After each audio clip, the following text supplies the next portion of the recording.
Good morning प्यारे बच्चों, कैसे हो आप सभी लोग। एक बार फिर से आप सभी का हार्दिक स्वागत है हमारे यूट्यूब चैनल टीचर्स अड्डा पर।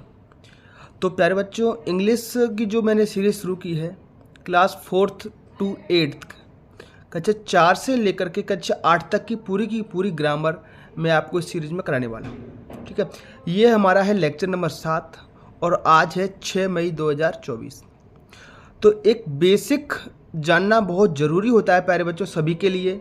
आप कोई भी लैंग्वेज पढ़ रहे हों, किसी भी तरीके की ग्रामर पढ़ रहे हों, किसी भी भाषा की ग्रामर हो, उससे पहले हर लैंग्वेज के कुछ न कुछ बेसिक्स होते हैं।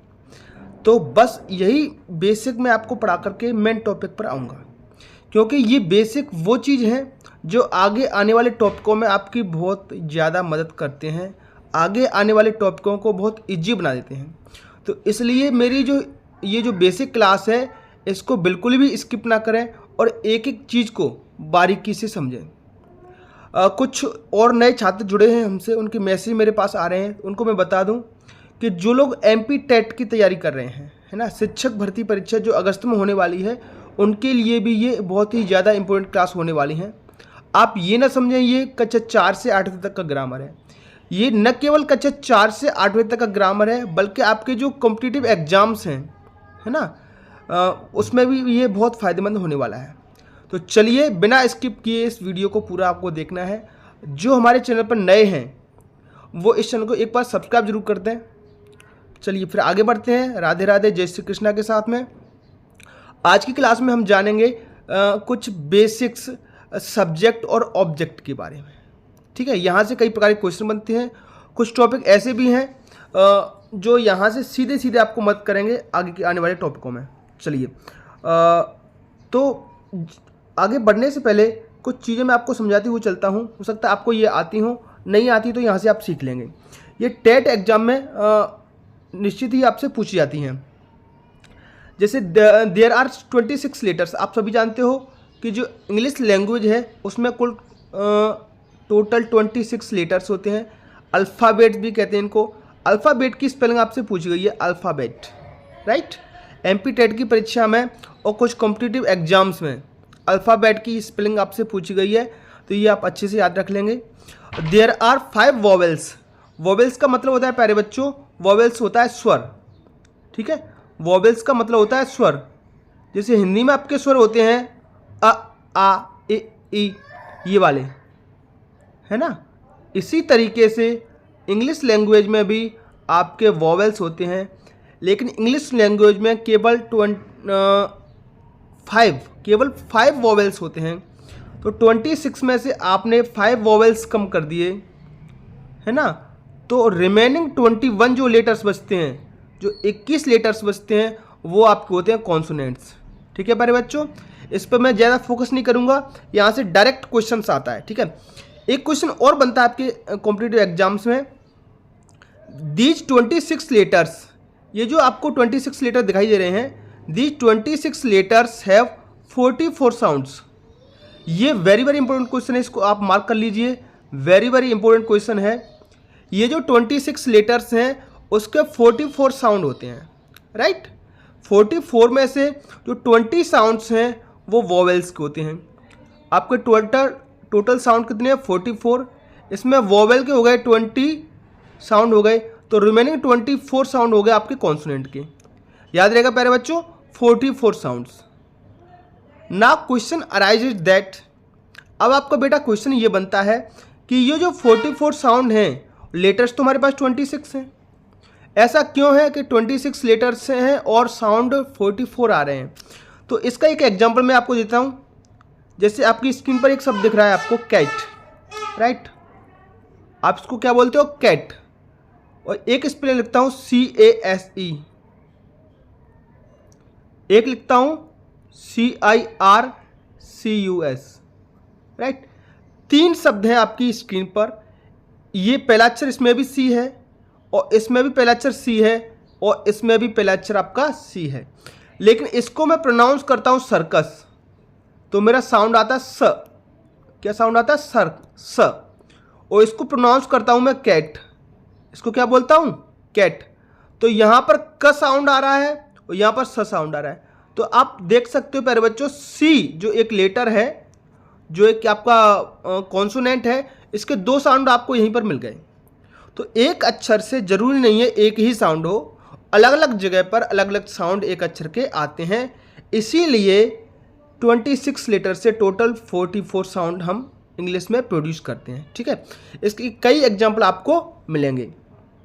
आप जानते हो KNOW है ना, इसको बोलते हैं नो, के साइलेंट होता है इसमें, है ना। और KING, यहाँ पर के साइलेंट नहीं होता है। तो ये सारे साउंड का चक्कर है। ठीक है, तो इस तरीके से 26 लेटर के हमारे पास कितने साउंड हो जाते हैं, 44। एक एग्जाम्पल और दे देता हूँ, याद रहेगा आपको। आप इसको क्या प्रोनाउंस करते हो, इज, राइट, इज प्रोनाउंस करते हो। और SEE के सीख, कोई भी एग्जाम्पल ले लो, यहां पर एस का प्रोनाउंस है सीख, कोई भी वर्ड ले सकते हो आप, सीख। और यहां पर एस का प्रोनाउंसिएशन है ज, यहां पर है स। तो एस के भी 2 साउंड आपको मिल गए, सी के 2 साउंड मिल गए, ऐसे भी और भी लेटर्स हैं उनके भी साउंड आपको मिलते हैं। ए के भी 2 साउंड मिलेंगे, एक तो ए की मात्रा मिलेगी और एक मिलेगा अ, राइट। तो इस तरीके से टोटल साउंड हमारे होते हैं 44। याद रहेगा आप प्यारे बच्चों आपको।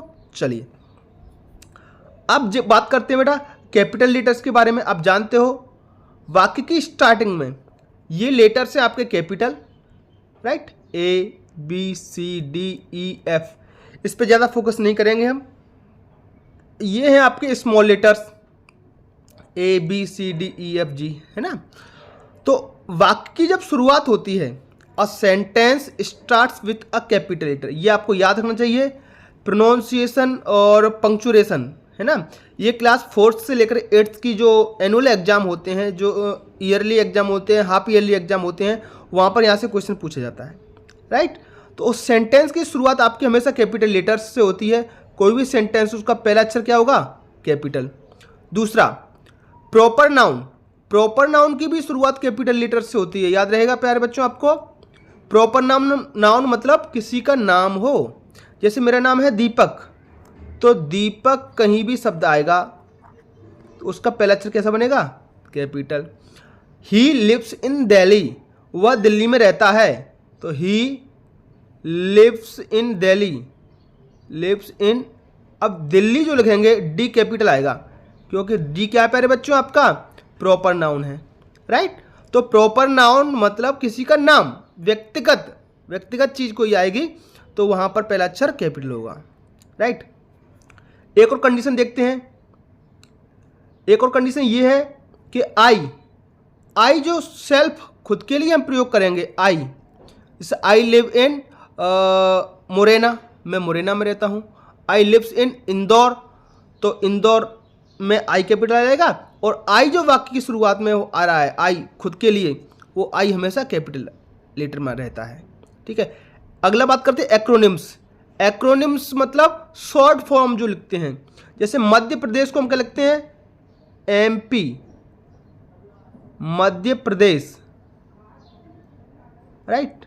इसको शॉर्ट में हम मध्य का M ले लेते हैं और प्रदेश का P ले लेते हैं, MP लिखते हैं। तो ये जो एक्रोनिम है, ठीक है, ये शॉर्ट फॉर्म है, जिसको हम क्या कहते हैं, एक्रोनिम्स। क्या कहेंगे प्यारे बच्चों, एक्रोनिम्स। तो शॉर्ट फॉर्म आप जब भी लिखोगे तो ये आपका कैपिटल लेटर्स में ही आएगा। आप इसको ऐसे नहीं लिख सकते, M.P, स्मॉल लेटर में नहीं लिख सकते हो, ठीक है। क्लियर हुआ ये रूल आपको। चलिए अगला क्या कहता है, the first word of the sentence, किसी भी सेंटेंस का फर्स्ट लेटर जो होगा with double comma, double inverted comma के साथ जो शुरुआत होती है। डायरेक्ट और इनडायरेक्ट स्पीच जब आप पढ़ते हो, जैसे ही सेड, उसने कहा, तो पहला अक्षर कैपिटल हो गया।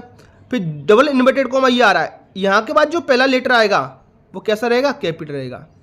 एंड ही एंड आई, देखो वाक्य के बीच में आई आ रहा है, तो आई हमेशा कैसा रहता है, कैपिटल।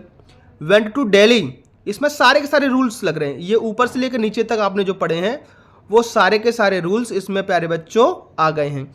ये जो शब्द लिखा है दिल्ली, क्या लिखा है प्यारे बच्चों, दिल्ली, ये प्रॉपर नाउन है। फुल स्टॉप लग गया, वाक्य बंद हो गया, इन्वर्टेड कॉमा बंद हो गया। वाक्य की शुरुआत कैपिटल लेटर से हो रही है, बिल्कुल सही है। ये एक्रोनिम भी आ गया है, SHO, ठीक है, शॉर्ट फॉर्म है there he met the SHO। SHO मतलब जो आपका क्या होता है, आपका जो थाना होता है, पुलिस स्टेशन होता है, वहाँ का जो अधिकारी होता है उसको बोलते हैं SHO, शॉर्ट फॉर्म होती है, राइट। तो कैपिटल लेटर्स कहाँ कहाँ यूज करते हैं यह प्यारे बच्चों आपको आना चाहिए सभी को। चलिए अब मेन बात पे आते हैं जिसके बारे में हम बात कर रहे हैं, स्ट्रक्चर ऑफ अ सेंटेंस। वाक्य का स्ट्रक्चर, वाक्य की बनावट किस प्रकार से रहेगी। तो बनावट के बारे में प्यारे बच्चों मैं आपको बता दूं कि वाक्य में हमेशा एक सब्जेक्ट रहता है, वर्ब रहती है जिसको हम क्रिया कहते हैं, एक ऑब्जेक्ट रहता है, कर्म कहते हैं, ठीक है, सब्जेक्ट, वर्ब और ऑब्जेक्ट। तो आज का जो हमारा मुख्य फोकस है वो सब्जेक्ट पर रहेगा कि सब्जेक्ट क्या होता है, किस तरीके से कार्य करता है, इसको हम हिंदी में कहते हैं कर्ता, ठीक है। इसके बिना अंग्रेजी में कुछ भी नहीं है। कोई वाक्य होगा तो कोई ना कोई तो काम करेगा, वाक्य में कर्ता जरूर होता है। उसने क्या कार्य किया, उसने जो काम किया है उसको कहेंगे वर्ब, हिंदी में कहेंगे उसको क्रिया। और कर्ता ने जो कार्य किया है जिसका प्रभाव किसके ऊपर पड़ा है, उस प्रभाव को कहते हैं हम कर्म या ऑब्जेक्ट, राइट। तो अंग्रेजी में जैसे मैंने आपको बताया, ये जो सब्जेक्ट और ऑब्जेक्ट का बेसिक है वो आगे आने वाले टॉपिकों में बहुत मदद करता है। एक टॉपिक तो ये लिखा हुआ है बेटा, एक्टिव वॉइस। वॉइस चेंज की जब बात आएगी, आपसे वॉइस बनवाए जाएंगे, वॉइस कन्वर्ट कराए जाएंगे, तो वहाँ पर आपको ये जरूर आना चाहिए कि सब्जेक्ट कौन सा होता है वाक्य में और ऑब्जेक्ट कौन सा होता है, क्योंकि वहाँ पर हम आपको बताएंगे कि सब्जेक्ट और ऑब्जेक्ट के प्लेस आपस में बदलते हैं। तो भैया आपको पता तो होना चाहिए सब्जेक्ट कौन सा ऑब्जेक्ट कौन सा है, तभी तो प्लेस बदलोगे। तो चलिए इसकी शुरुआत करते हैं। एक्टिव वॉइस, इंग्लिश में सेंटेंस दो प्रकार के होंगे बेटा, या तो आपका जो सेंटेंस होगा वो एक्टिव वॉइस में होगा या फिर पैसिव वॉइस में होगा। किस में होगा, पैसिव वॉइस, राइट।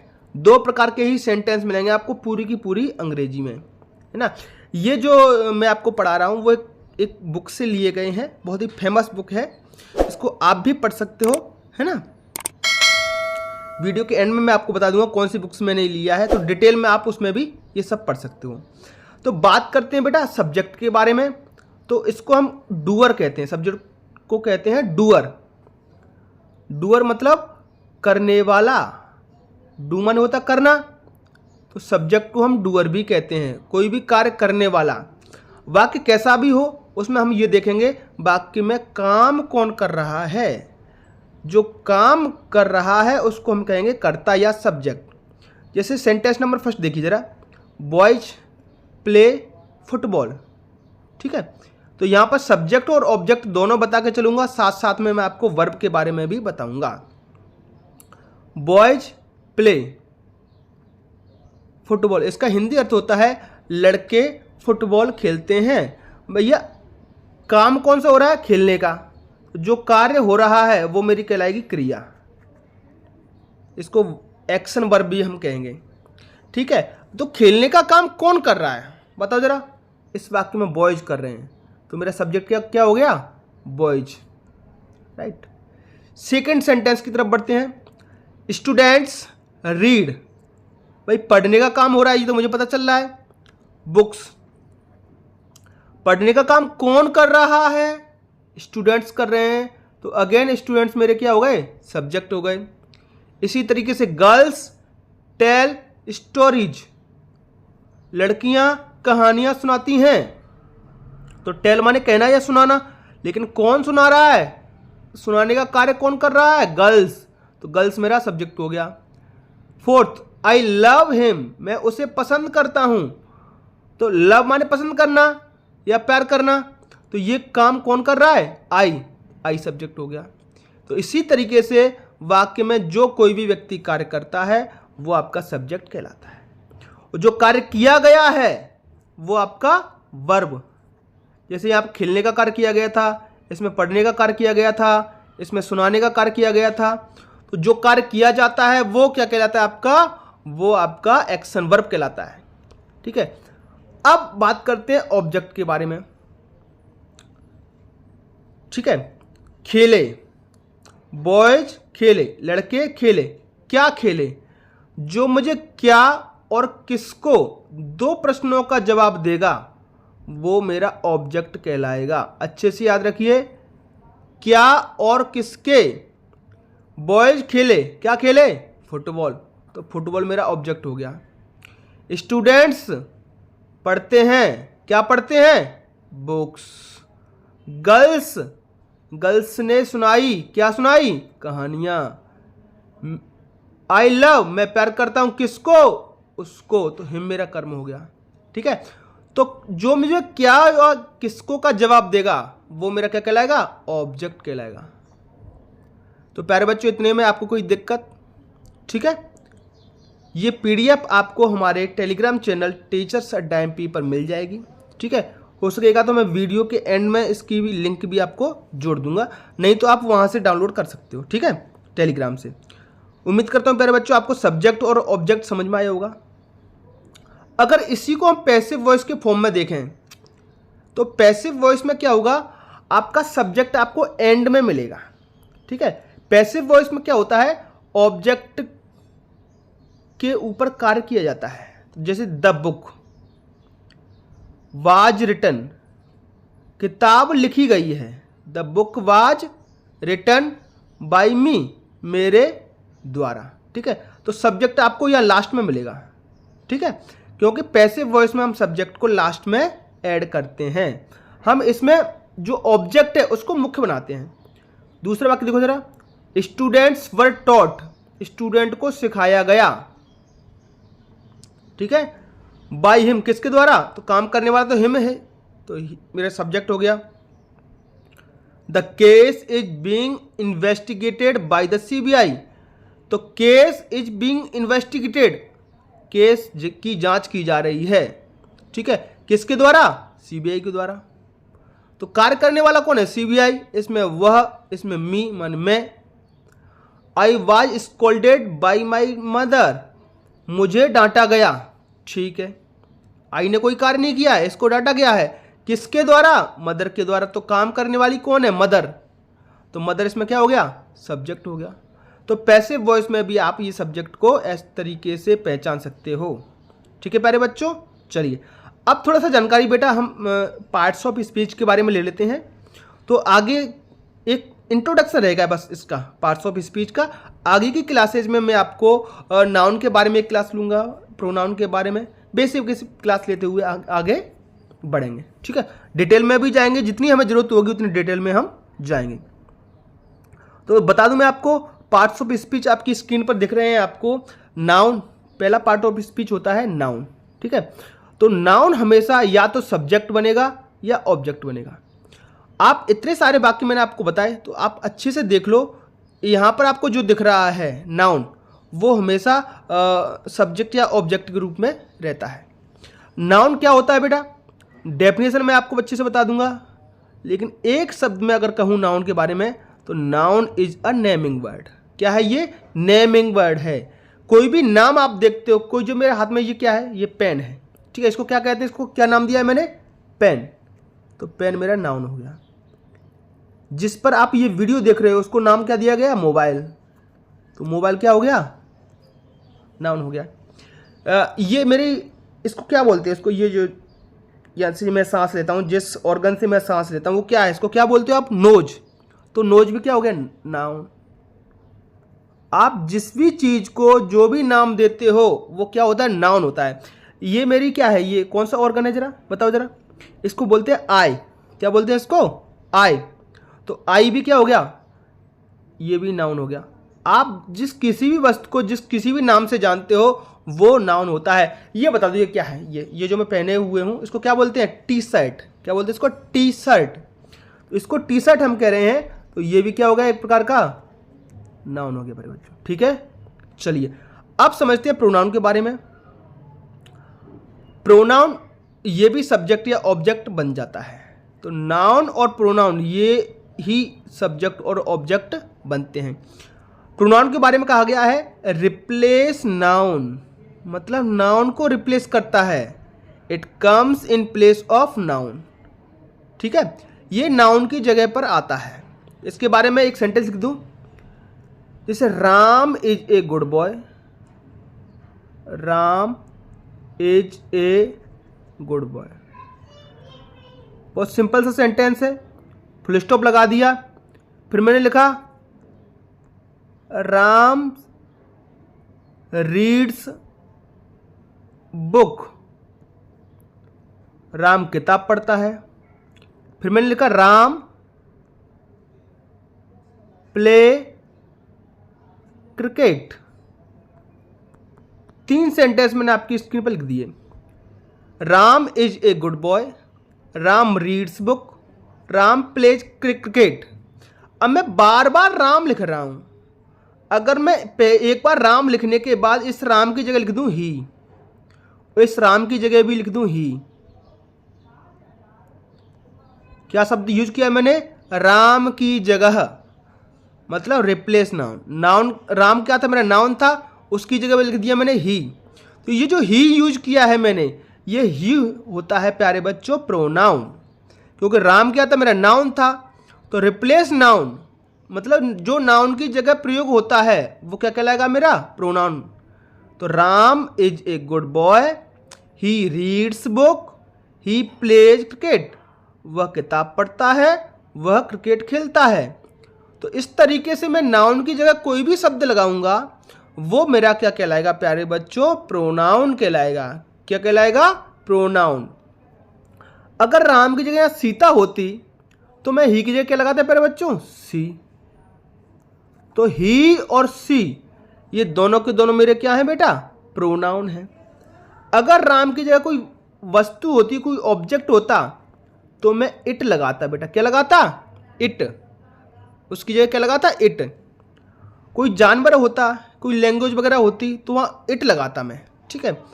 अगर बहुत सारे लोग होते तो उनकी जगह मैं लगाता दे। क्या लगाता? दे।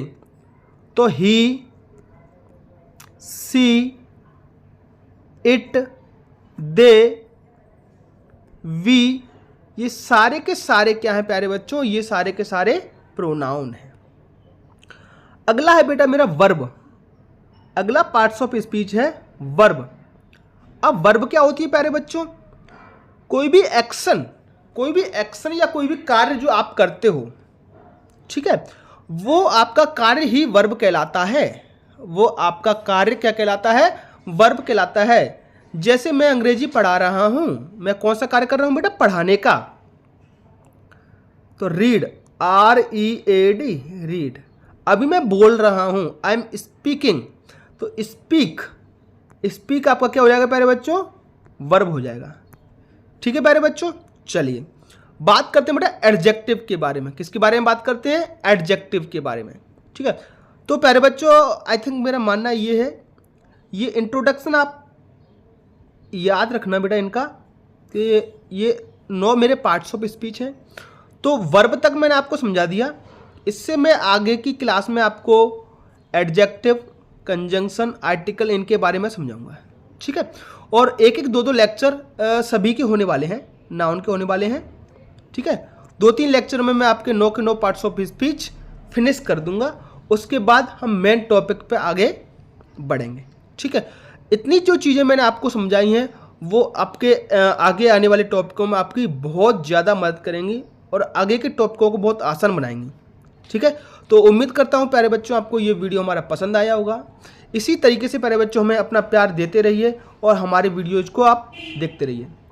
जो बच्चे क्लास 8th में हैं तो उनके लिए हमारे इसी चैनल पर मैथमेटिक्स की क्लास ज्योति मैम के द्वारा ली जा रही हैं।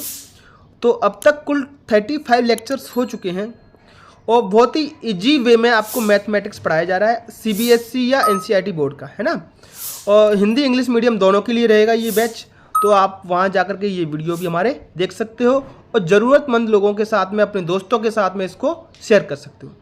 तो ठीक है प्यारे बच्चों, आज तक की क्लास में इतना ही। फिर मिलेंगे एक नए वीडियो के साथ और इसी चैनल पर।